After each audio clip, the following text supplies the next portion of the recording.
By the way, I busted my lip on a garden spade this morning, so that's what that is.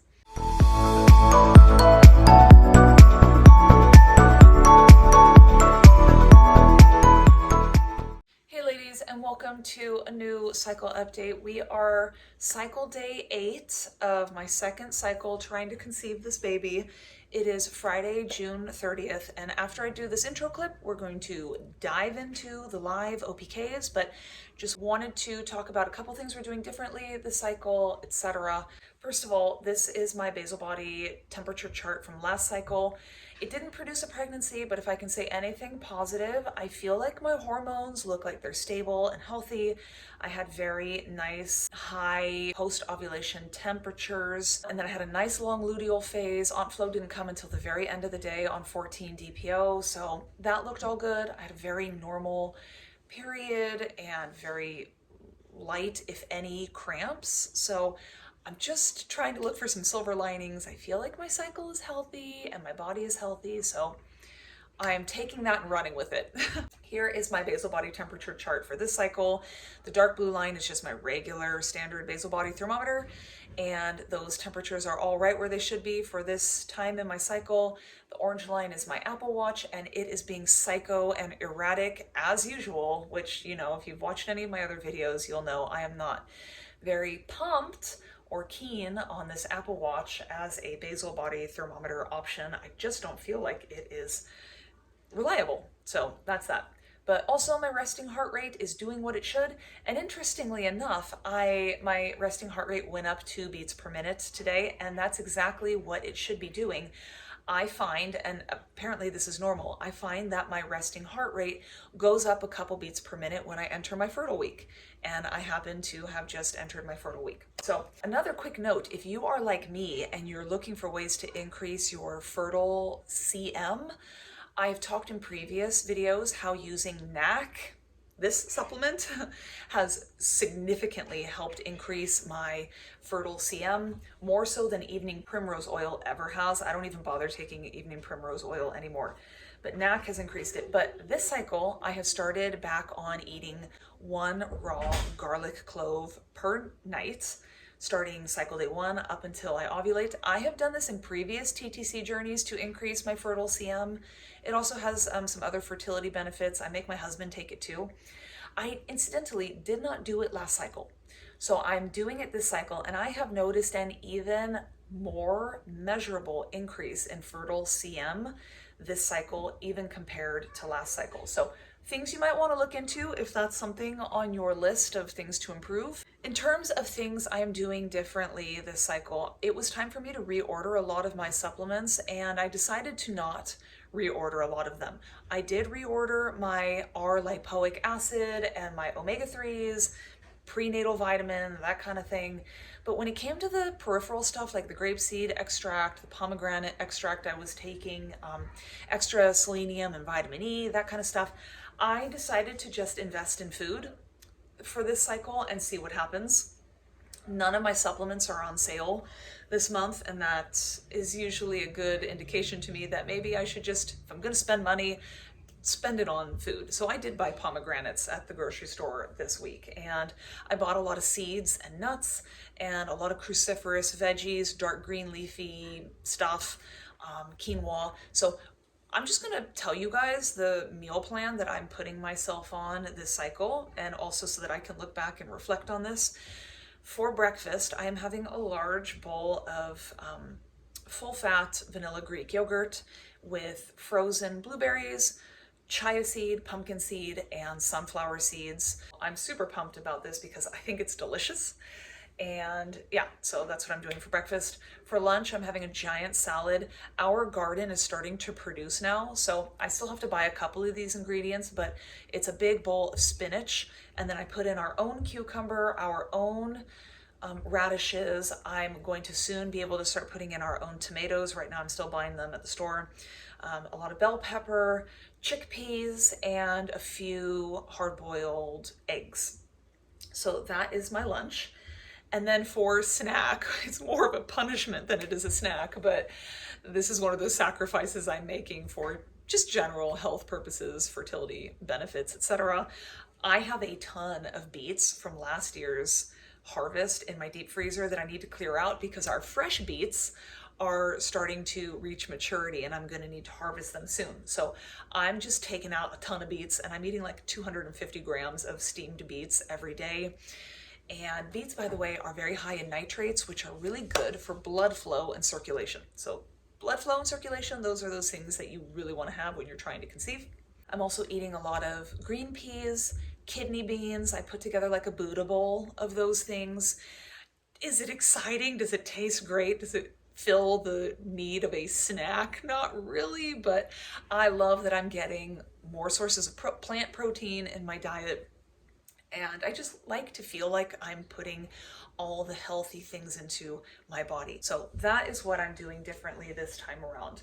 I have tried to reduce the amount of coffee I'm drinking. I just can't eliminate it. I can't. I need at least 1 to 2 cups a day. I need it. Maybe if in 6 months from now we still haven't conceived, I will consider cutting it out completely. So let's cut now and do our live OPKs. Send me the baby dust. Here we go.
Hey guys, so today is cycle day 12. It is 9 o'clock in the morning and I'm going to take an OPK right now just for good measure, just to see that my LH is lowering. There really is no point in doing this because I'm having wicked ovulation pains right now. They are sort of breathtaking. It's coming from my left side again. I have ovulated from the left side now 3 months in a row. So it's been a while since I've ovulated from my right side, but these have been intense. And I had a feeling I was gonna ovulate on this side because, and this is the first time I recall this ever happening, I was getting really bad abdominal pinching for 2 whole days leading up until this morning. And it's just like right where my ovary was. It all started when I saw my LH rise on cycle day 10, and then it carried on through yesterday when I got my peak, and now I don't feel it at all, but now it's been replaced by really bad ovulation cramping, especially in my back. But it's really just wrapping all around my side and into my abdomen. Another interesting thing, and I have a really funny story to tell. I'm going to dip this. I'm not going to film the processing because I want to talk about what happened. So hold on 1 second. Let me just focus on this and count. So in like the history of my whole life, I always take OPKs. My first OPK of the day, I take it around lunchtime, and then my second OPK, I take it around dinner time. And I do that because that's what the instructions say. Apparently, your actual hormone surges overnight, somewhere between midnight and 8 a.m. But it can take many hours for the LH to become present in your urine. And so that's why they say don't use first morning urine, wait until later on in the day, because it seems like, according to the studies I've read, because trust me, I've read some studies on this, most women have their surge between 4 and 8 a.m. So, and it can take up to 4 hours for the hormone to be picked up in your urine. So that's why you want to wait until noon and not use first morning urine. Anyway, I say that as a preface because for whatever reason yesterday, I took my first OPK at 8 a.m. And I don't know why. I just had a sense that I should or I needed to. And I tested every 4 hours after that. Because for me, my typical thing is I get my first positive in the like late morning, early afternoon time, and then I get my peak in the evening. But I got like a peak line, like my line at 8 a.m. yesterday, the line was darker than the control line. And that's never really been my pattern. So I tested every 4 hours. I mean, you guys saw them all. I said in my video that my 7 p.m. line was peak because at the time when I was looking at that test, I'm like, oh yeah, this is definitely the darkest line I've seen. But I have since compared it this morning and my 8 a.m. test was definitely peak. So that had me curious about when I might expect to feel ovulation pains, because usually I feel them in the late afternoon or early evening time. And this time has been totally different. And the reason I say this is it leads into this story I have to tell. My plan was, in terms of like, here's my basal body temperature chart.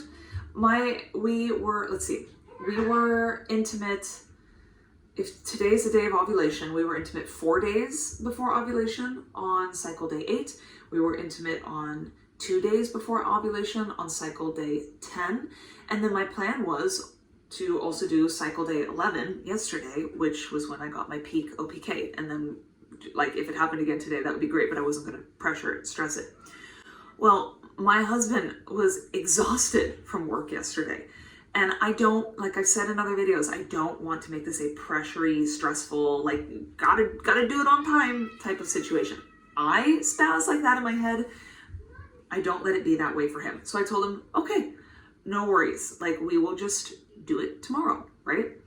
But in the back of my head, I'm thinking to myself, if I got my peak OPK super early on cycle day 11, what if that means, because I typically ovulate 24 hours later. What if that means I ovulate super early in the morning today on cycle day 12? And if we wait until the evening of cycle day 12, that could very well be too late. So when I realized it just wasn't happening, like I tried to give him coffee, I tried to like butter him up, I tried to do all of the things, and it just didn't work. So I resigned to the fact that it was not going to happen last night. I was thinking, and I'm like, man, I don't want to miss this opportunity. And so I set my alarm for 3:30 in the morning. And I said to myself, if this alarm goes off and I wake up and I am willing to like try to initiate before my husband goes to work, then I'm going to do it. But here's the thing. At 2:45 this morning, I got woken up out of a nightmare due to extreme ovulation pains. And I wasn't aware of it at the time. When I woke up, I was still groggy. And I wasn't like, I just thought I had woken up because I was having this nightmare. And I'm laying there and I look at my watch and I see, okay, my alarm is going to go off in 45 minutes. Should I just wake my husband up now? He's like a morning sex kind of guy, so this is not a bad thing for him. He prefers morning time. I mean, it was in the middle of the night, but still. I'm like laying there and I'm tired and stuff. And I'm like, God, what do I do? I'm feeling so lazy. Can you just give me a sign? What should I do? Should I wait until the evening and just go to sleep and rest my body and just try to get back to sleep after this nightmare? Or should I, since I'm awake and the kids are all asleep, my baby was sleeping through the night, he's been waking up 1,000 times at night, okay? And last night he was sleeping through the night. I was still in my bed. I wasn't having to co-sleep with him. So I'm like, what should I do? Should I just resurrect myself and get this going or not? Show me a sign. Can you just show me a sign? And in that moment, I realized I was having horrible ovulation pains. And I'm like, oh my God, this is my sign. This is the sign. Oh man. And so I got up at 2:45, 3 o'clock in the morning. I brushed my teeth, got myself home, and yeah, we got it in. So we got it in right as I was ovulating. So hopefully that does something. Hopefully I have a good egg this cycle. Like I said, I'm having some super intense ovulation pains. That doesn't mean anything, but at least it's happening. Yeah, we are like officially on the doorstep of being in the 2-week wait. I am not going to stress anymore. Baby dancing, My husband wants it. If it happens, but I am no longer going to be like silently, quietly, gently forcing it to happen. God, TTC is just horrible, isn't it? This is the worst part of TTC, is being a control freak type A person who can't help but plan everything, but need to hide all of that crazy mania and just seem totally casual and cool. And if it doesn't work, then that's fine. There's always next month. And it has been challenging for me and my personality. Anyway, so this is my OPK. I may have to turn the camera, where is the camera there? I may have to turn it around, but that is a negative test. It's a dark line, but it's negative. And so definitely peak yesterday. This was kind of a waste of a test because I'm clearly ovulating right now.